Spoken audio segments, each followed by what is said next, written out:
Ahoy there, Captain Benzie here, coming at you with a very special episode of Hard to Port, the series where I take a look at various Android ports of classic video games to let you know whether or not I think they've made that transition well, or whether they were apparently hard to port.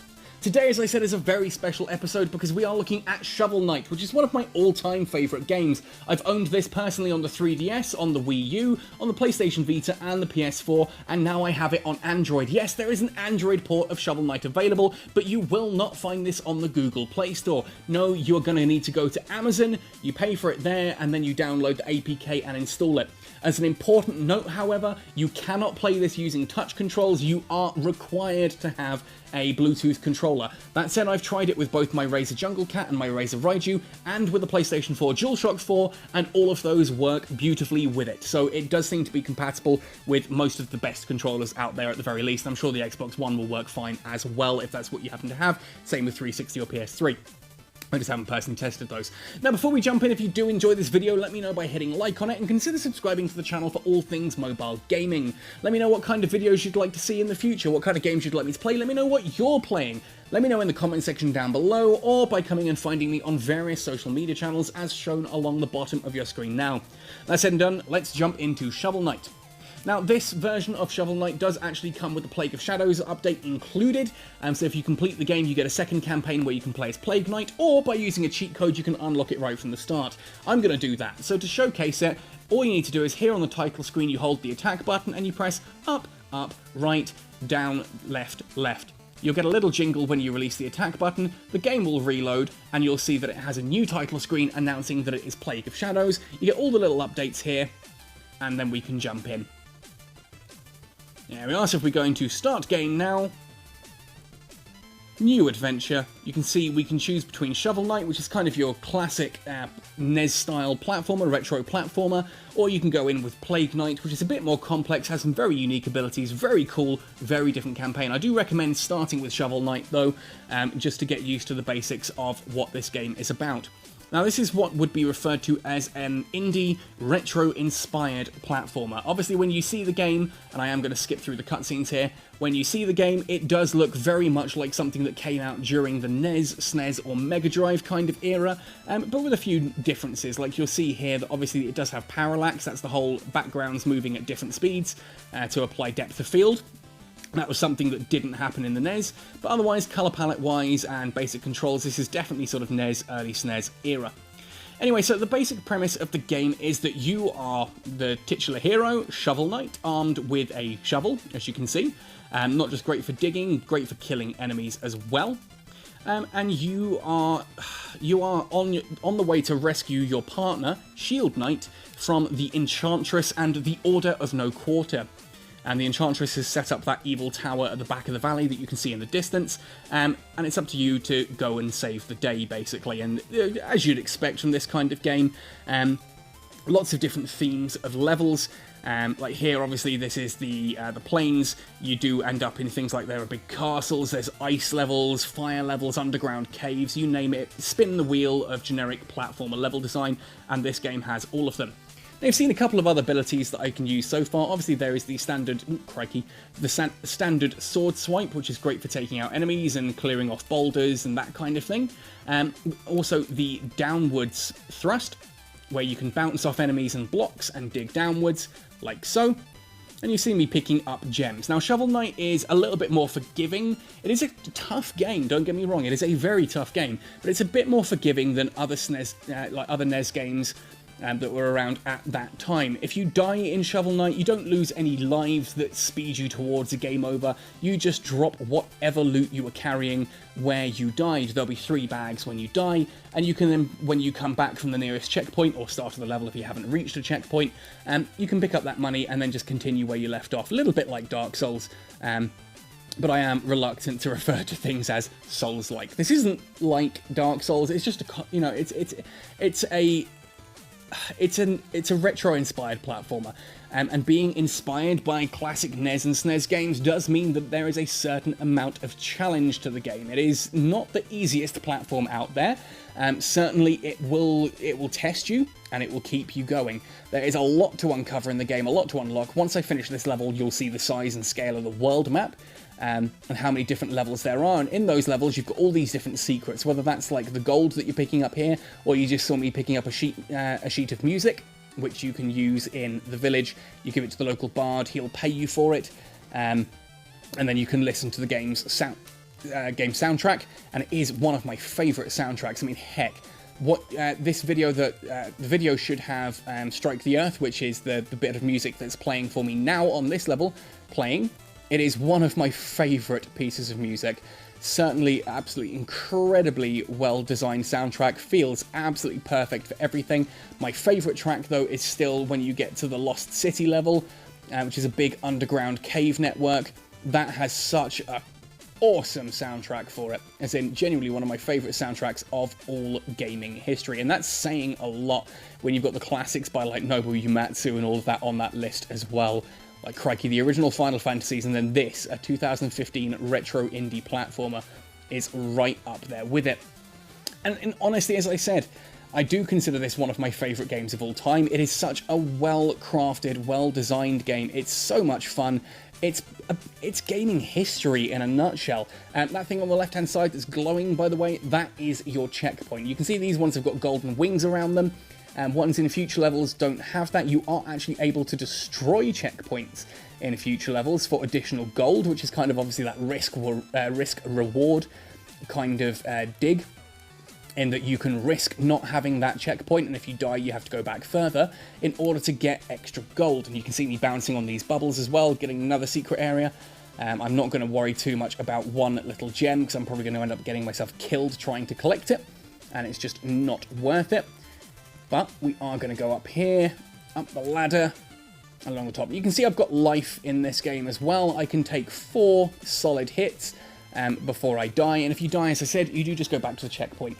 Now, level design for me in this game is insanely good. I mean, you've seen, there's no tutorial with the buttons, there's nothing telling you that you can even do things like the downward dig, but you get to an area where you can't proceed with the standard sword abilities, so you do just have to like figure out that you can do this downward dig thing, and that'll take you through. Now, the game gives you that in a safe environment. You physically cannot die. It then does the same again with the bubble. Shows you that you can bounce off those bubbles, and that you can do it with enemies as well, and typically I die. Ugh. I'm not focusing, and I do feel like I've got something in my throat right now, but there we go.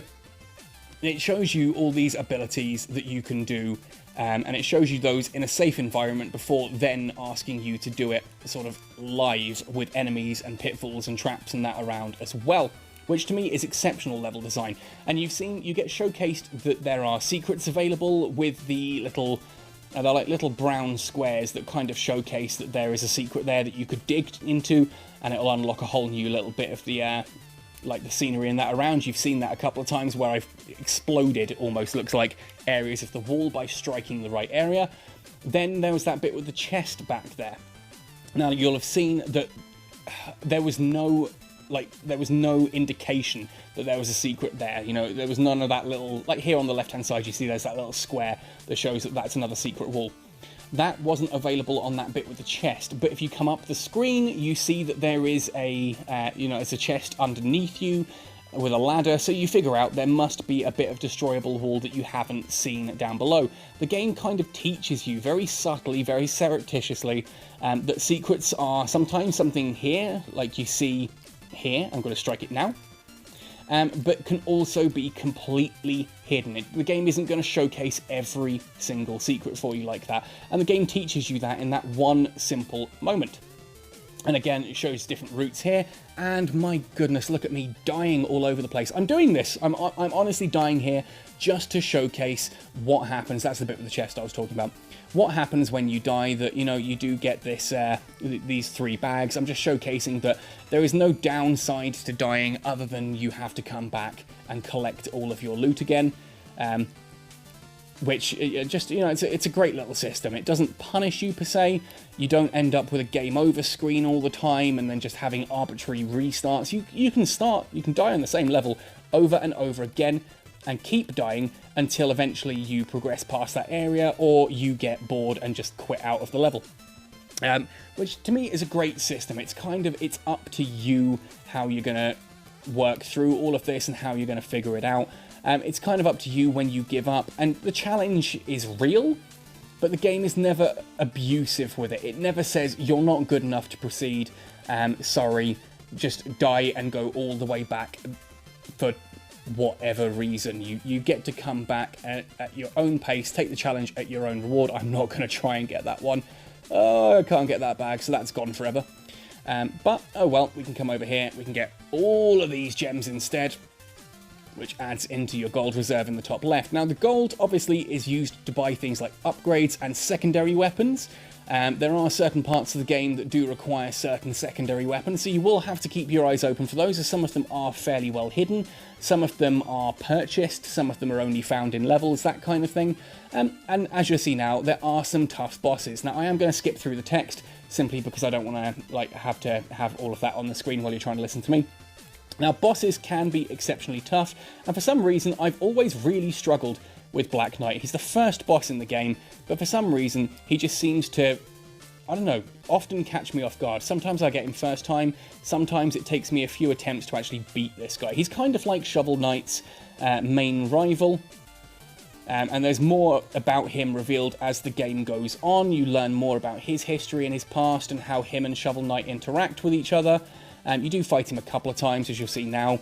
You don't kill him after this fight, he does escape. There we go. Lovely slow-mo finisher.